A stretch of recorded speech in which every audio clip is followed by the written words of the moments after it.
Hello, hello, hello. Sorry I'm late, guys.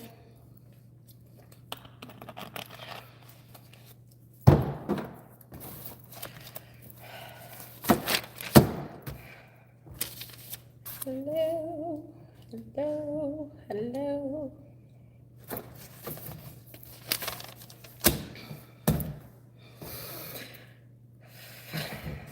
Hey guys, I'm sorry I'm late. I don't even know how late I am. We didn't get rid of too many people. I am late because we went to Tazaut. It's an ancient Pueblo site where they had a whole bunch of housing and stuff 1,000 years ago. So it was really cool. And then we had to go to Walmart and just pulled back in, and I had to run over here to get the internet because we are at a site that we have horrible internet. We're in a valley. And so I have to be in the lodge in order to get internet. So, whew, I made it. I literally didn't take the dog out and ran over here so we could get there. Hi, Michelle.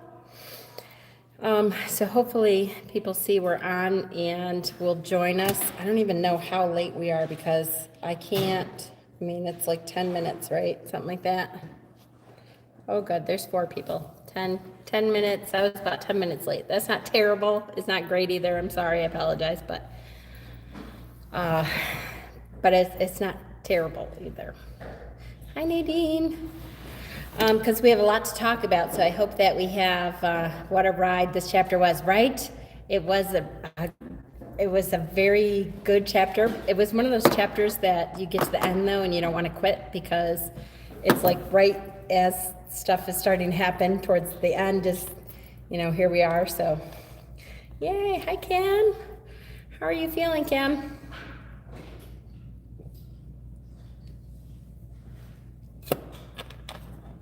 Sorry, I'm a little dehydrated because we walked all over the place. I'm going to try to do a video probably tomorrow. I'll try to edit something. I still have to re-edit my other thing. I had to read ahead. Yeah, I did too. I'm almost on chapter 9, I think. So that's one of the things that we have to talk about is this. I don't know if those of you who aren't on Facebook, if you saw, I did post it on YouTube too, but I don't know how the social posts work on YouTube. Sometimes people don't get to see it.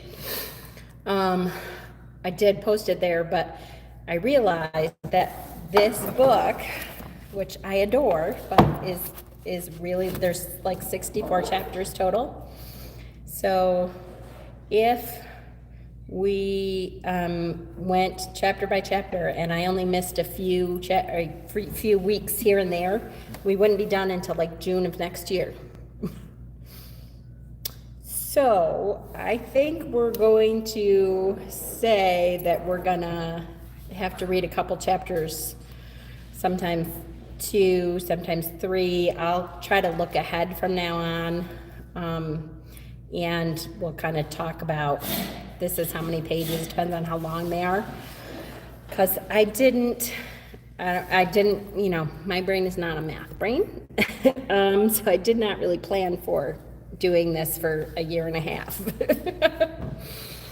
So hopefully most of you are okay with doing a couple chapters.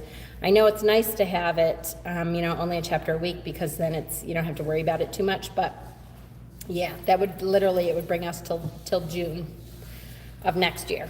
Not this coming up June of next year. So that's a little much. Just a little. So for next week, I figured we'll do 8 and 9 because I'm almost done with 9 and it wasn't that bad. It's pretty easy to get through those 2 chapters. And then I'll look ahead and we'll see from there, like how many chapters we're gonna do from there. Okay, so I want to try to give everyone time to come in. I will say that we are now in Cottonwood, or right outside of Cottonwood, Arizona. We're going to be going to Sedona next week. Shoot, where's the calendar? When do we leave? We leave on Tuesday.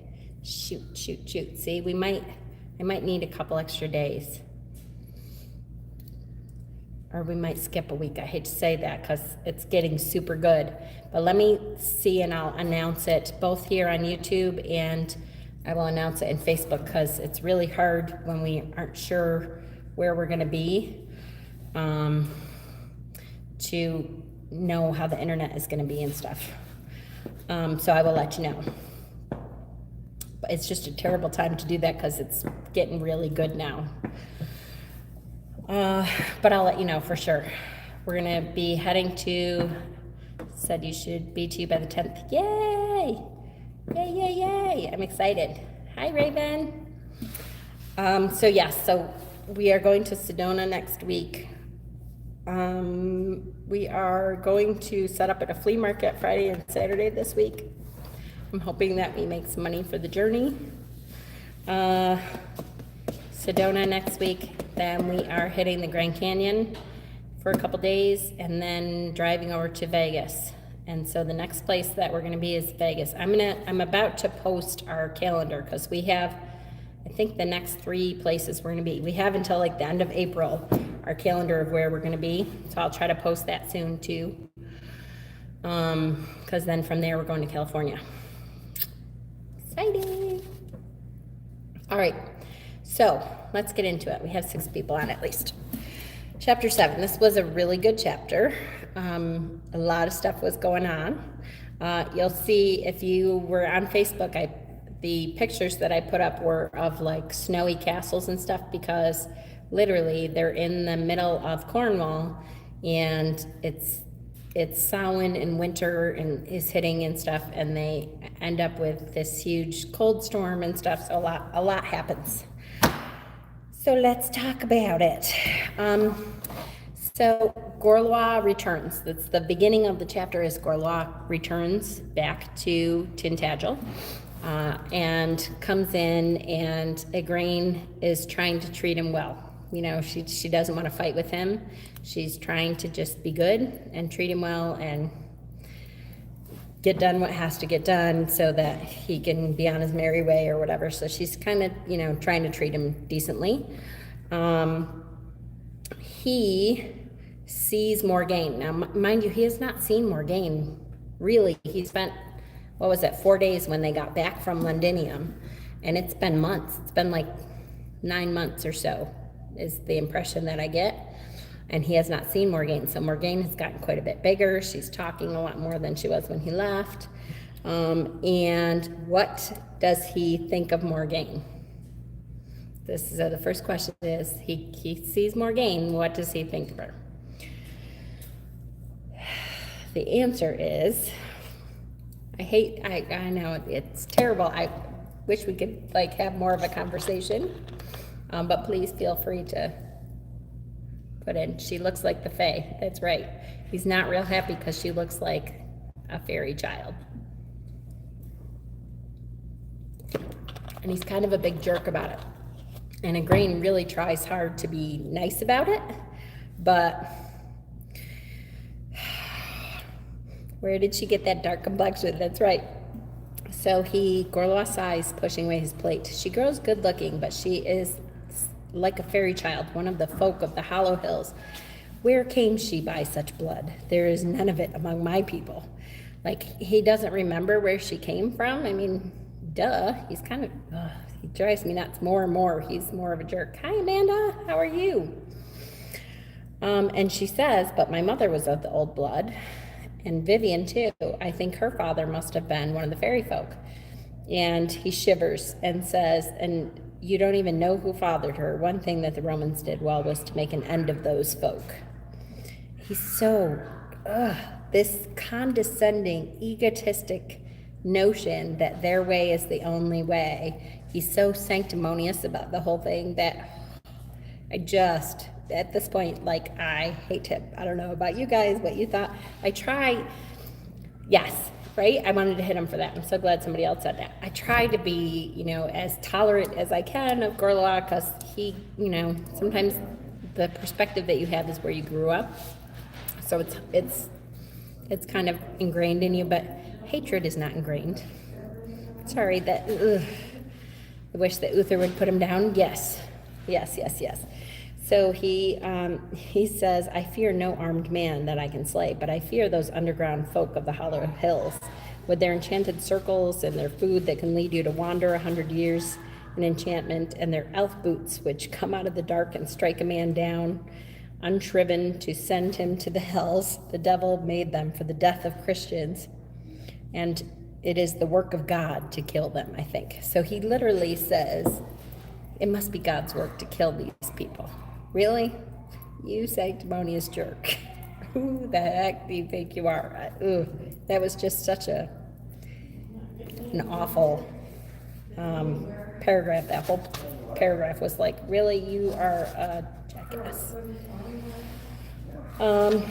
So and of course, Igraine thinks of the herbs and simples which the women of the fairy folk bring to their conquerors, even for healing. So yeah, he's okay with genocide as long as they're the fairy folk. Who cares, right?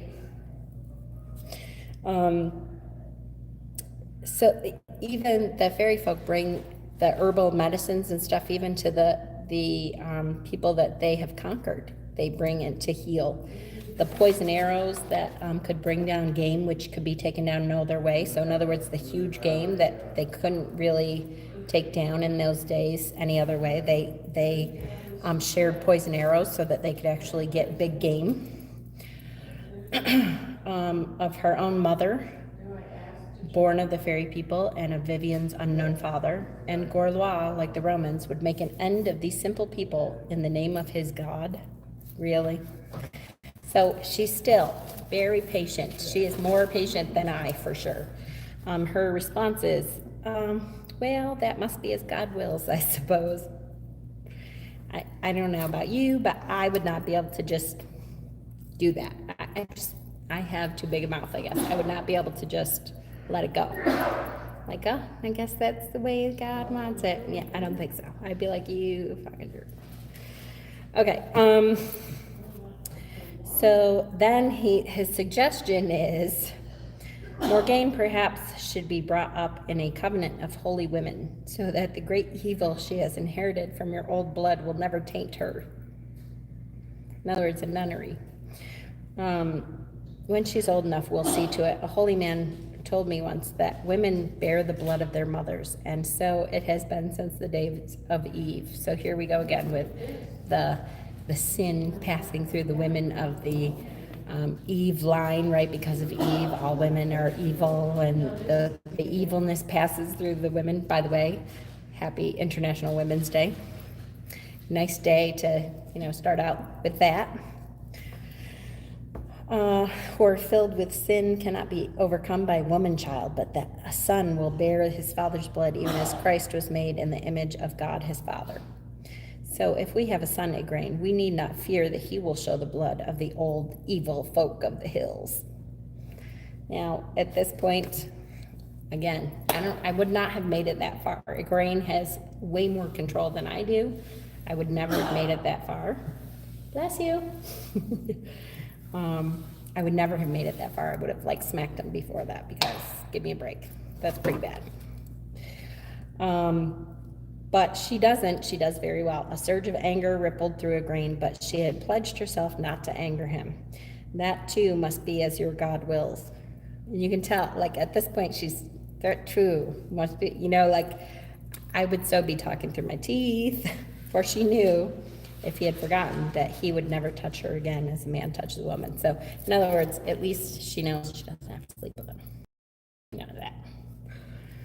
Because that can't happen anymore. Okay, so she does very well, right? Through all this, she gets through all that. She gets through some of the talk about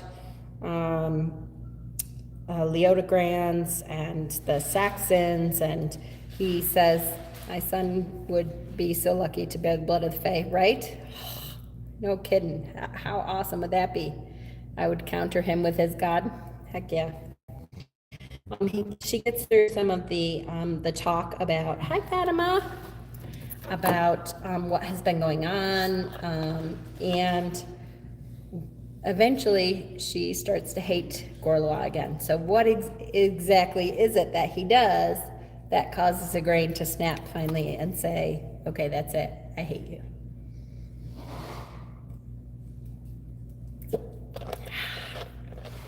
Sorry, I am a bit dehydrated still. It should be water, but we went to Walmart and I didn't have time to get my water.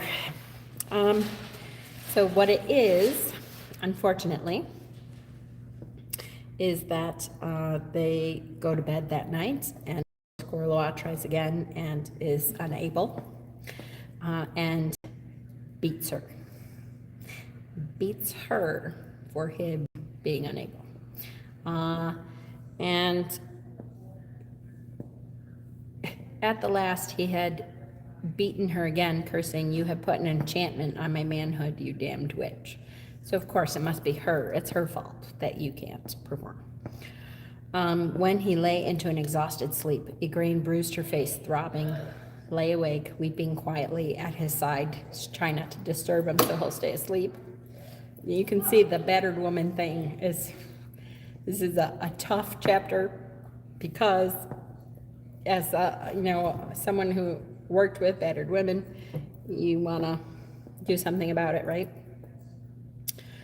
So this was the reward of her meekness, just as it had been a reward of her hard words. Now, indeed, she was justified in hating him, and in a way she was relieved to feel no guilt for loathing him. Suddenly, and with violence, she hoped Uther would kill him. And so, as Michelle said, yeah, she finally is like, I've had enough. I hope Uther kills your dumbass. And doesn't feel bad about it anymore either, because he had the nerve to beat her for that. That's pretty bad. Like, you jerk face. Okay, so then he leaves. He's only there one night. He stays one night. He leaves again in the morning. He only leaves like 6 guys at Tintagel with her to like guard Tintagel, and takes the rest with him, the rest of the men.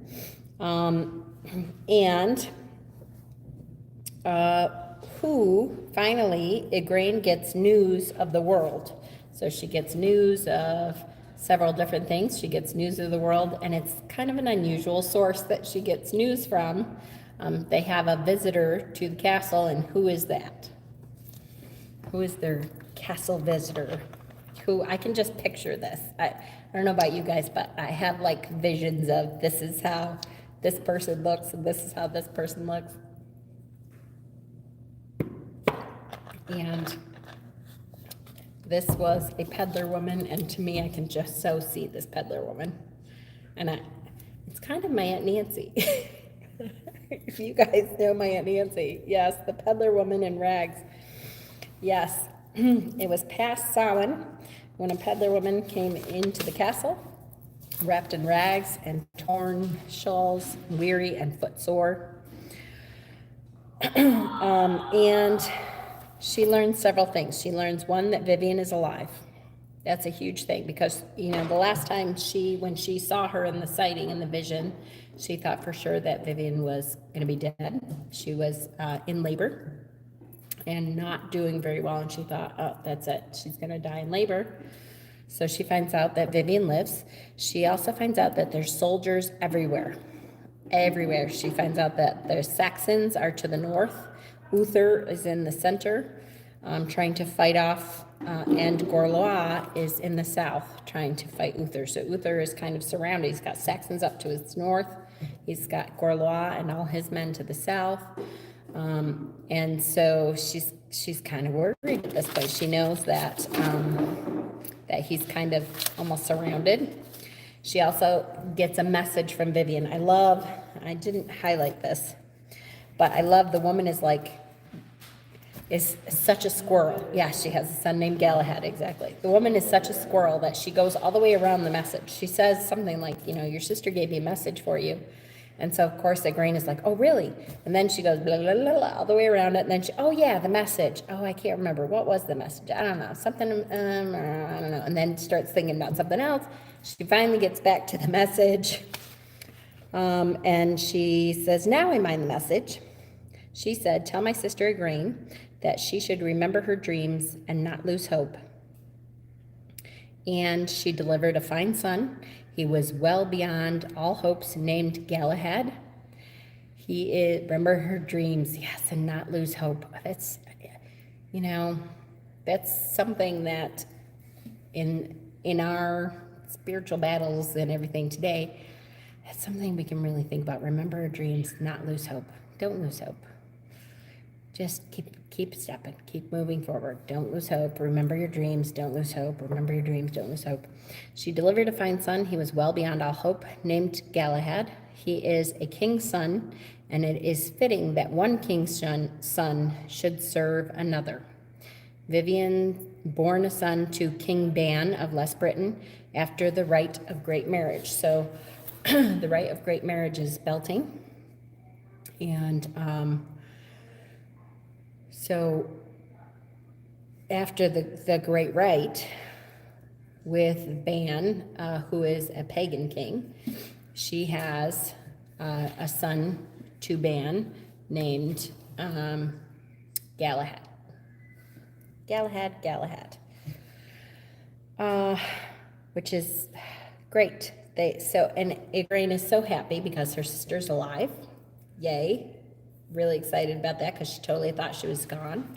Hi, Ember. Happy Women's Day. That's okay. I was late too, so you're not too bad. I was like 10 minutes late, so we just started like 10 minutes ago. You're good. She was happy her sister is indeed alive. I totally lost my train of thought. Sorry. Yes, she has a nephew now, and she knows that her nephew will be serving her son, who she knows is going to be king, before she's even lain with Uther, before she, sees Uther again in that way. She knows that she's going to bear a son, and that Vivian's son will be serving her son. That's kind of cool, right? To know all that. I loved when they talk about the Druids. They talk about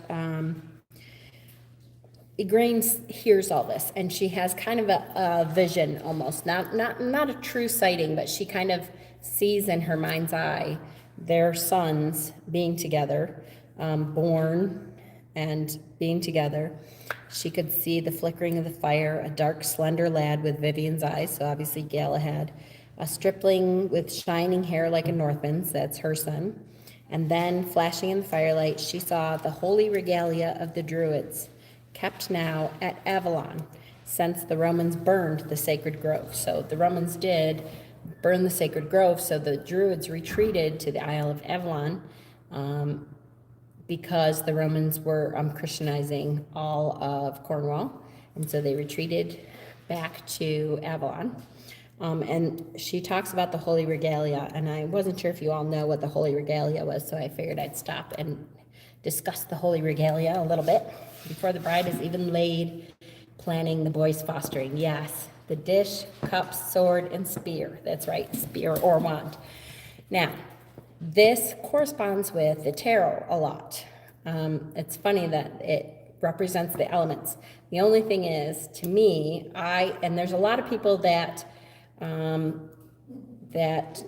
correspond the tarot swords with fire, and that's the way the Druids correspond. Swords is fire to them, and spears or wands is air, and so it's switched. A lot of people, even today, though, there's certainly systems. It's not Rider-Waite-Smith, but there's systems of the tarot that switch the swords and the spears or the wands. So I thought, as a big tarot junkie, I thought that was kind of a neat thing to talk about for sure. But the Holy Regalia was literally their sacred tools, and they had specific sacred tools that corresponded with the elements and that they used in ritual. So when they did ritual, they corresponded. Oh, good. Do I have the whole thing? Now I have the whole thing by myself, so now I can say fuck and everything. I was kind of worried about it because there's other people in here, because I'm at the lodge, because this is the only place I get internet. So I have to be at the public lodge, so, which is why I wasn't swearing it off. But, is anybody else in here? Nope, just me. Okay, really cute lodge, by the way. Let me just, can you see? Look at, they have murals all over the walls. Isn't that cute? Really cute lodge. I love this. We are in Arizona. I love it. Okay, so, where the hell was I? Oh, so they had specific tools that the Druids had called their sacred, the holy regalia, and they were specific: dish, cup, sword, spear, very specific holy regalia. And eventually, what's funny to me, once again, is that the Druids that the Romans turned Christian, still they turned into monks at the time. This is not in this book, so this is just kind of an outside thing. They ended up being monks, and they still had the holy regalia, but they turned into very well known at this point Christian symbols of the elements, which was the Holy Grail, the Spear of Destiny, the sword. I think the sword still was Excalibur. I'm pretty sure the sword was still Excalibur. And what am I missing? The cup. Oh, the dish. There's, shoot. Now I can't remember the dish. But it's famous too. You would, but it has to do with Christianity. So it's funny to me that, once again, it's that the whole thing that when the Christians tried to wipe out all the pagans, that they ended up kind of adopting some of the Druid ways and some of the pagan ways and stuff, because the people certainly were going to still have Beltane fires and midwinter fires. And there were certain festivals and stuff that they were going to do anyways, which is why Christmas is December 25th, because it was in place of midwinter. They knew that the pagans were not going to not have their midwinter fires, not have their traditions for midwinter. And so they adopted that time period and Christianized it so that people would celebrate the Christian holiday of the birth of Christ, even though he wasn't born, he was born in the spring. Not at all in December, not even close to December. Just like Ostara, which is our next holiday coming up on March 20th. That's our Sabbath coming up, was adopted by the Christians as Easter that time. And bunnies and chicks and fertility symbols and all that was adopted by the Christians, so that that they knew that people would continue to celebrate. So just an interesting thing that came up in the book that I figured I'd throw out there. Y'all still with me? Okay. So from here, what happens is she's been kind of in and out of this kind of little bit of a vision, and she suddenly realizes that she's been wandering and kind of, daydreaming, and the old peddler woman had started to fall asleep. So she woke her up, brought her, to ask the servants to bring her to her room, was very nice to her, and then she goes to bed. Then what happens? So she ends up deciding that she doesn't understand what's happening. She's worried. Uther's supposed to come at midwinter. She doesn't. She's like, I don't get it. How is Uther going to get here? And what if Gorlois surprises him and ends up killing him, and he doesn't make it because Gorlois surprises him? And so what did she finally decide to do? She finally decides to take action. She decides, that's it, I'm going to do something about it. And she's kind of worried about it, but she says, I'm going to do something about it. A few days before midwinter night, a storm blew up and raged for 2 days, so fiercely that Igraine knew that northward on the moors nothing which was not burrowed like a rabbit in its hole could possibly live. Even safely within the castle, people crouched near the few fires that existed and listened to the raging of the wind. So big storm, right? There's a huge storm that comes up. They start to realize that the men who are out there are going to be freezing to death. Yes, Astra projects. That's right. She decides, I guess I'm gonna astral project. And the initial thing is, should she try to go to Uther? Should she go to Gorlois? She's not sure. So they go to sleep one night, and she willed herself abruptly to be elsewhere. And it happens. She doesn't go through this big ritual this time, which tells us that, again, the astral projection thing, it's, especially if you're not trained in it, the ritual things that you do will help you to get to that point. But it's not necessary. Once you learn, you can do it without the ritual things that you do to get yourself to that point. So she's standing before herself again. I love this. She did not look back. She had been told that when you left your body, you must never look back, for the body will draw back to the soul, which is what happens when you start meditating and you start trying to do the astral projection. Remember, we talked a little bit about astral projection and how the hardest part is the beginning, because when you feel yourself lifting out of your body, it's almost instinct. You're like, oh, it's like when you wake up at night and you feel like you're falling and you jump out. It's like that. So you feel yourself lifting out of your body and you're like, oh shit, and you slam back into your body. Well, she's saying too that that is also what happens if you turn and look at your body will draw you back into it. So she didn't want to look.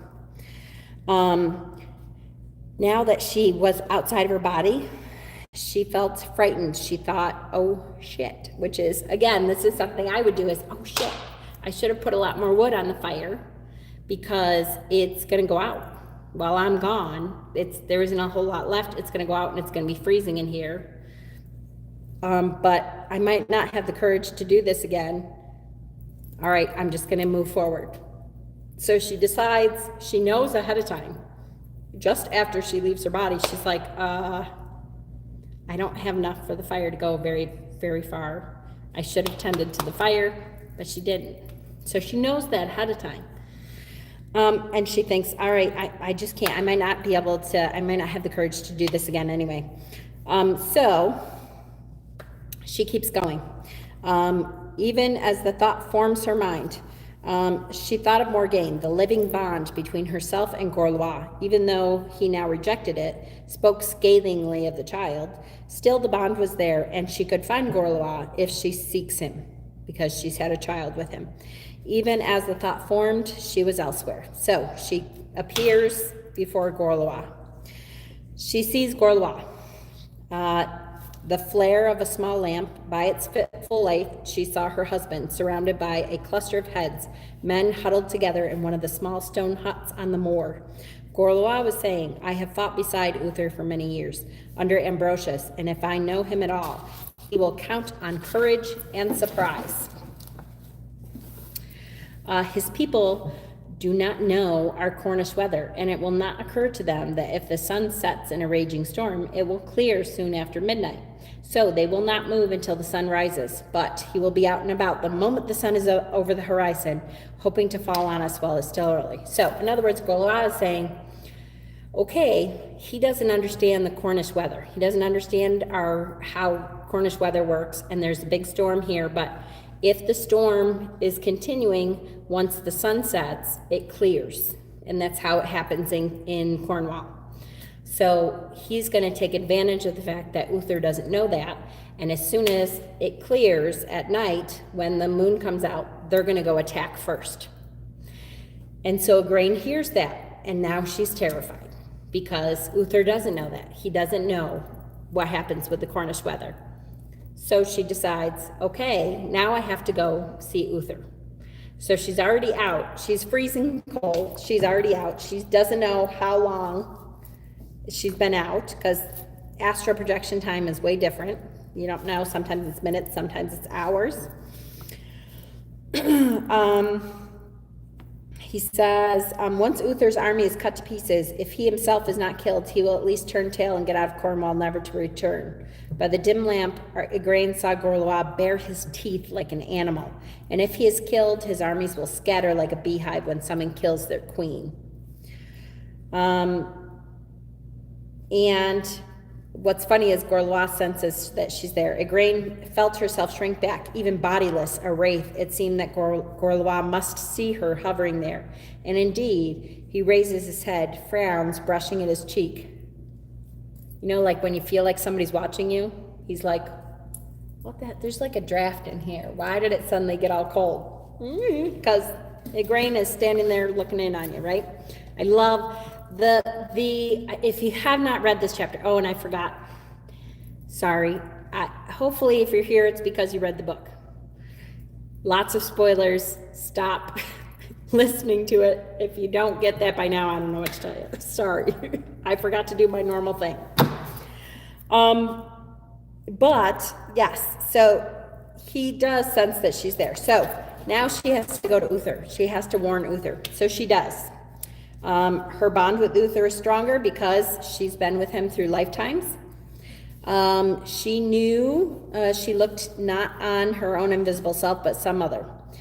She heard herself, I almost forgot this part. There's a penalty involved. So she sees, she's already been to one person. She sees, let me come to Uther, while knowing that the curious laws of the world she was now in made it impossible. In this body, she had no bond with Uther. But my bond with Uther is stronger than the bond of flesh because it has endured for more lives than one.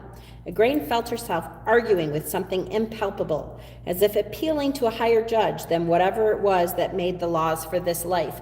So there are natural laws that apply when you're doing stuff like astral traveling. It's just like everything else. When we take from the land, that's why we give back to the land. That's why there's a sacrifice. There is a gift. We offer something. When I take something from the land, I leave an offering.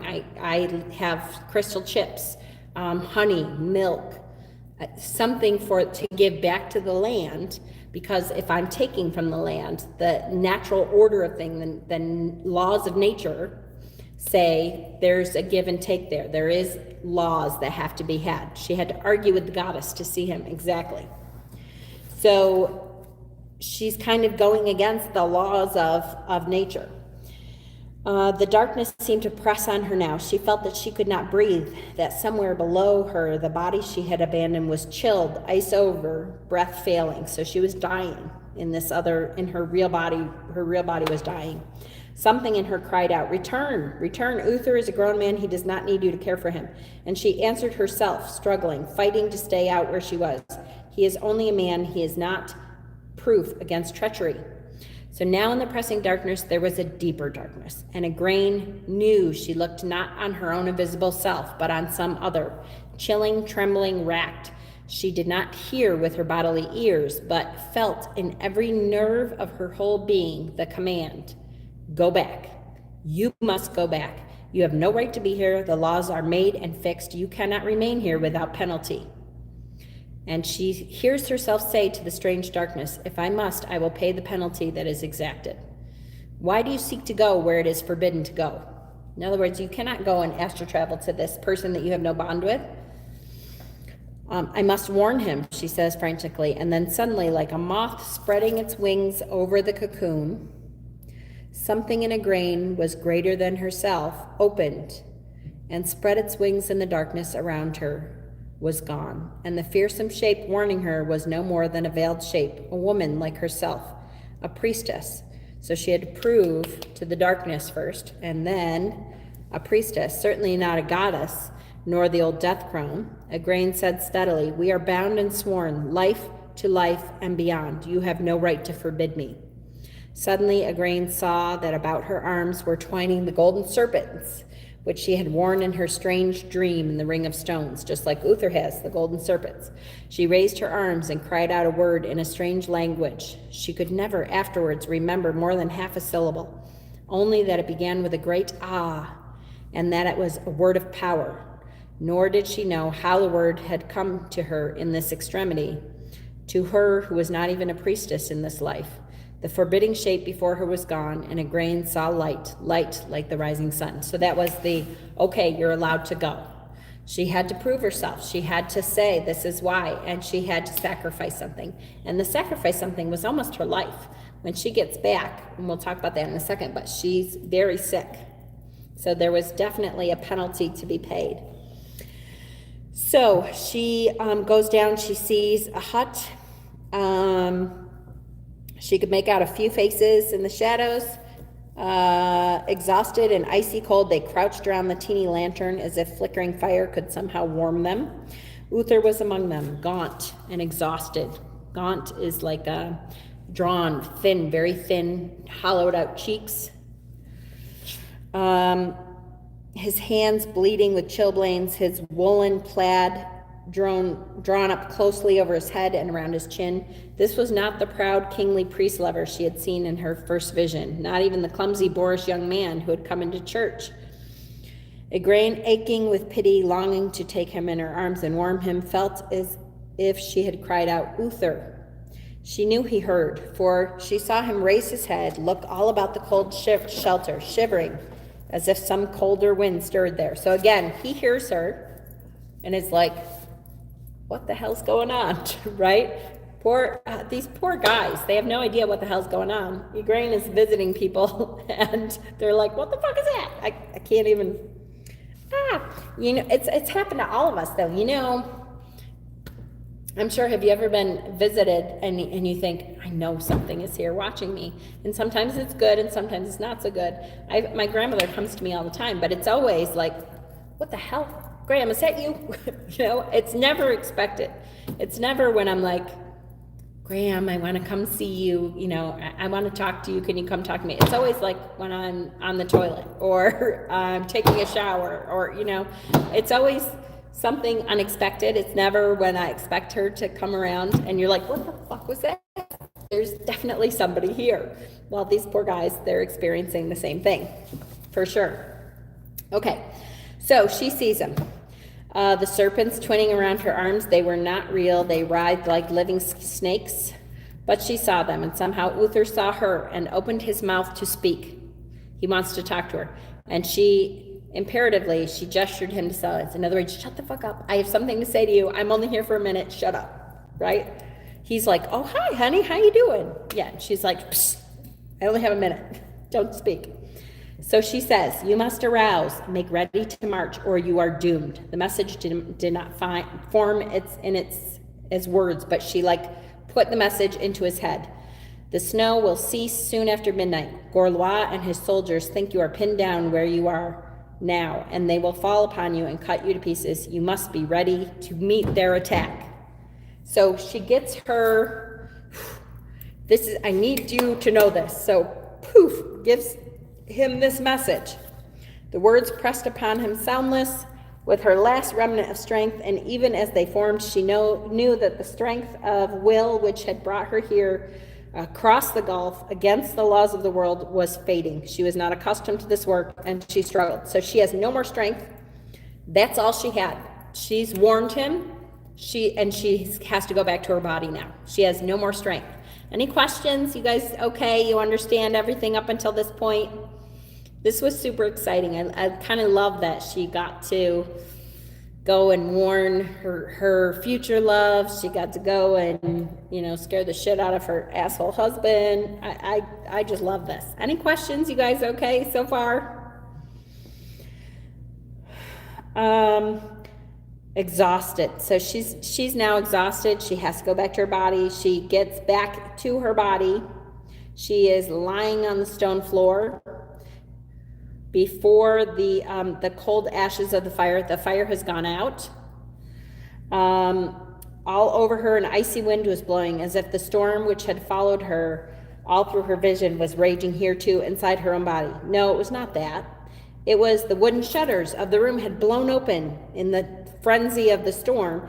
So now not only did the fire go out and it's freezing and there's a storm and stuff, but the wind of the storm opened the shutters, and now, so it's like an open window is blowing in. Morgaine and Morgause are in bed there too, so they could have died too. They were slamming back and forth. Slashes of icy rain were blowing into the room. She was cold, so cold she felt she would never move again. But she knew this is the punishment. This was the punishment for breaking the law, right? So she's like, okay, I have to get up. I'm loving it. I know I love it. This is like the beginning. Well, I think I said this before, but it gets so much more exciting. I mean, it was good up until now, but it snowballs. The effect snowballs, and you want to keep reading because it gets so good from here that it just keeps going. There must be punishment for breaking a taboo. That is the law. I have done the forbidden thing, and I cannot emerge scatheless from it. If Uther is saved, I accept it, even if my punishment is death. So she accepts death. If that has to happen, then at least she saved Uther.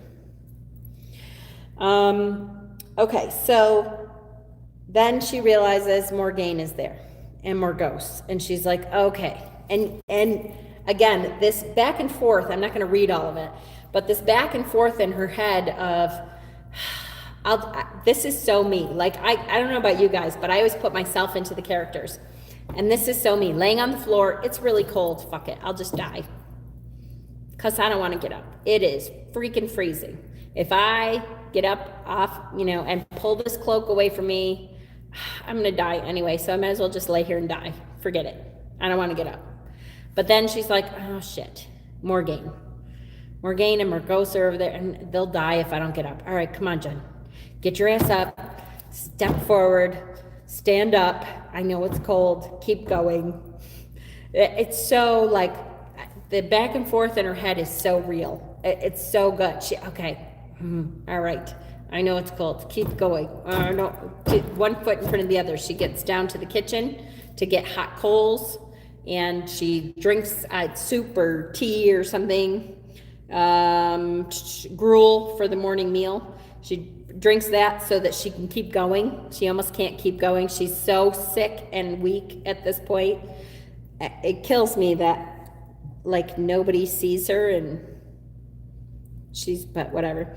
So she goes back, she restarts the fire, she kneels before the cold hearth, feeling the great shudders taking her body, racked with pain in her chest.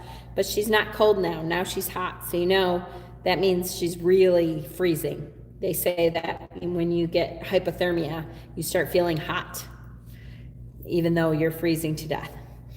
She feeds the coals patiently with bits of tinder from the bin. Yeah, such a mom, right? Such a mom. Absolutely. She's like, all right, for my daughter, I will keep fucking going. She feeds the coal patiently. She starts with the little sticks, and then she gets the littler sticks and a little bigger, and then finally the log catches, roars up to the ceiling. The grain was so hot now, she flings her coat off, stumbling towards the bed, lifts Morgaine, and lays down with the child in her arms. But she didn't know whether she slept or died. She didn't die. We know she didn't die. But she is very sick. For 2 days, she's out of it for 2 days. She has like a fever. Morgause saw her and did nothing. Thank you. Yes, it pissed me off so bad when it gets to the point where they start saying, for 2 days, first of all, for 2 days she's in and out of consciousness. They are feeding her gruel and kind of tea and stuff, and she's not keeping everything down, and she has a fever, and she's in and out of consciousness and all this stuff. It gets to the point where she starts getting a little better, and Morgause is like, well, I saw you going down to get the firewood and stuff, but it was so cold I didn't really feel like moving.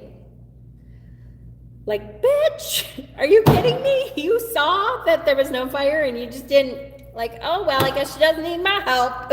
You lazy bitch. Right? I'm like, oh my God, I can't believe she saw her and didn't do anything. And I will say that, unfortunately, as we get through the story, that is so Morgause. Morgause is kind of a lazy pain in the ass. She is, oh, yes. She didn't wake more, yes. Yeah. Why didn't you wake me up? Yeah. Ah, it kills me. Just kills me. See, so, is there any news of the Duke? None, my lady. We know there was a battle, but no news will come until the roads are cleared after the storm. So she finally starts to wake up. She has no news, though.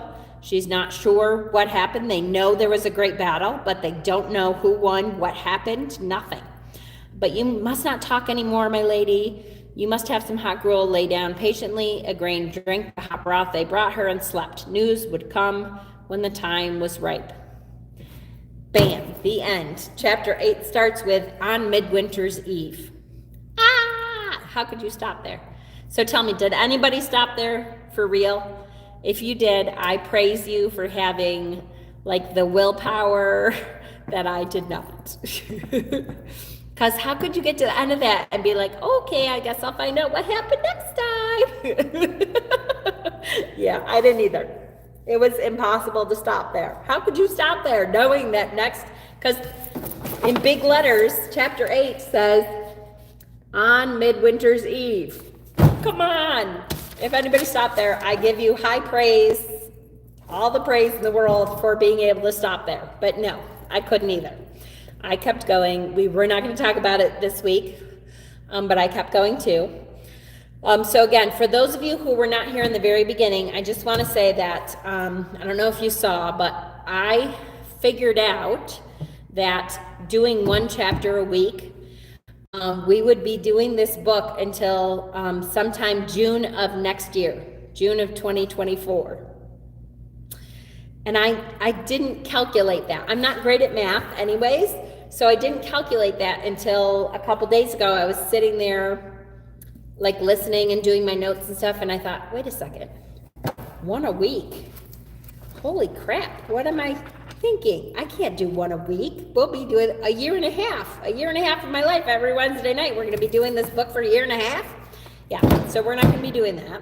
We're gonna have to do a couple more chapters, maybe 2 or 3 chapters a week. I'll try to keep it as short as I can. I'll kind of look and we'll try to keep it somewhat short. But we're going to have to do a couple chapters a week for this time. Now, I'm not going to say, I may not be here next Wednesday. You'll know when I post, when I set up the video for next week, you'll know. Would you guys rather, here's the question. I always am like, I don't know if people would rather me do it on a different day or just skip the week and we'll do it the week after. Because the problem is that I believe I'm still going to be traveling on Wednesday next week. Hi, Lori. I think Wednesday next week I'm still going to be traveling. I think we're going to be up in the Grand Canyon at that point. So would you rather me like postpone it till like Friday or something? Or you were good, Ember? Good for you. All power to you, because there is no way I could have stopped. Would you rather me or do the following week? Monday, Tuesday, Wednesday work for me. Okay. So do you want me to just postpone it till the following week? Or do you want me to try to do it a different day? It's up to you guys. I don't mind either way. More chapters and postpone. Okay, so why don't we say not this coming up Wednesday, it'll be the following Wednesday. So let's say we'll do 2 chapters this week and 2 chapters next week. So 8 and 9, 10 and 11. Okay, so that's a lot. We're gonna go through 4 chapters. So my squirrel mouth, I will try to go through as 't as I can, because here we are 1 chapter and it takes me an hour to get my big fat mouth through it. So we will go all the way through chapter 11 in 2 weeks. 2 weeks from today. In 2 weeks from today, I will be in Las Vegas. And I will be all set up already. So we will go through all the way through chapter 11. So it'll be 8, 9, 10, and 11. 2 weeks from today, okay? Now, I don't have a calendar in front of me because my watch is screwy today. That brings us to what date? Does anybody have a calendar? What the hell is today? 7th, I think. So that's 14th. So that is, 16, 17, 18, 19, 20. That'll be after Ostara. That'll be right after Ostara. So Ostara is the 20th. So the Ostara is in almost 2 weeks. So I will try to do something for Ostara. Keep your eyes out. I have a lot of ideas. I have a lot of things in the works. But again, we are kind of in a transition part after we leave here Tuesday. So that's part of the problem, is like right in the middle of the week is our move day for now. We leave here Tuesday and then we go to Sedona for 2 days, but then we're camping like at Walmart or a couple other maybe campgrounds and stuff. Then we go to Grand Canyon for 2 days, and then we end up in Vegas at an actual campground. I will definitely be posting something for Ostara. I'm not sure what, but yay, guys. I mean, I know a lot of you guys have gone through a really hard winter. This has been the worst winter in this country, if you're in this country anyway, and in Canada. This has been the worst winter, like on record for most people, including, I'm here in Arizona, including in Arizona. I have a whole thing I'm going to be posting about where I went today. But in Arizona here, they've had more snow than ever, so that their rivers are flowing 4 times faster than they've ever seen them flow, because the snow that just dropped on all their mountains is, and they're not used to, is melting and going into the river system, and they're flowing 4 times faster than they've ever flowed, not flown. So every place has had a horrible winter. So we are almost to Ostara. I'm afraid that means that when spring does hit, it's going to be one of those springs that we end up going from spring right into summer, and it's going to be ungodly hot. Especially for me being down here. It was perfect weather today here. I don't want to like rub it in for sure, but you can see what I'm wearing. And we were outside. It was like 68 today outside and sunny, and I'm so glad I'm down here. But it's been hard camping for us too, because the nights are freezing. The nights are in the 30s still, and we haven't had a whole lot of this nice weather. It's been kind of 40s, even in the bees in Arizona are killer. I don't think they're awake yet because it hasn't been real warm. I finally saw my first lizard today. Today is the first day that it's been warm at all. It's been like 60 is the high.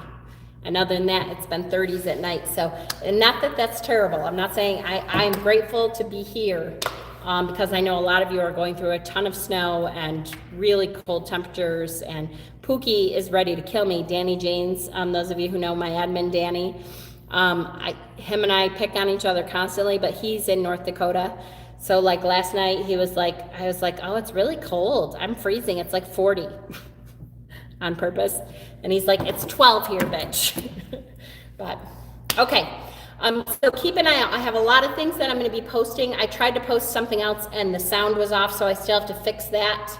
But I am diligently actually working on videos. I know I've been saying that forever, but I am really actually working on videos now.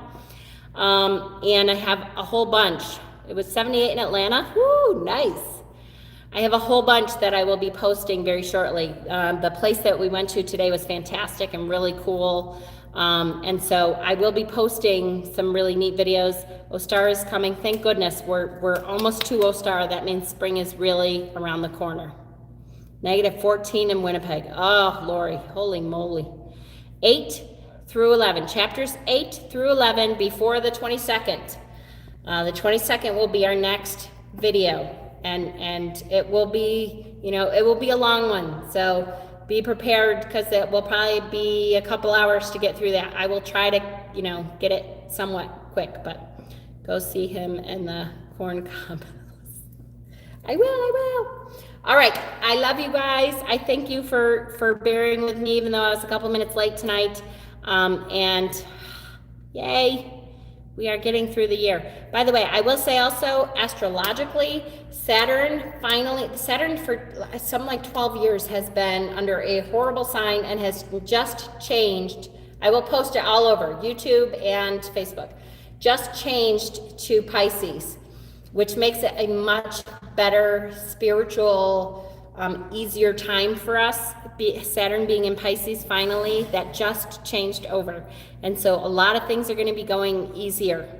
So I have been starting to make posts about that, but take a look, because I, for one, am bring it on. I'm so happy it's going to be easier.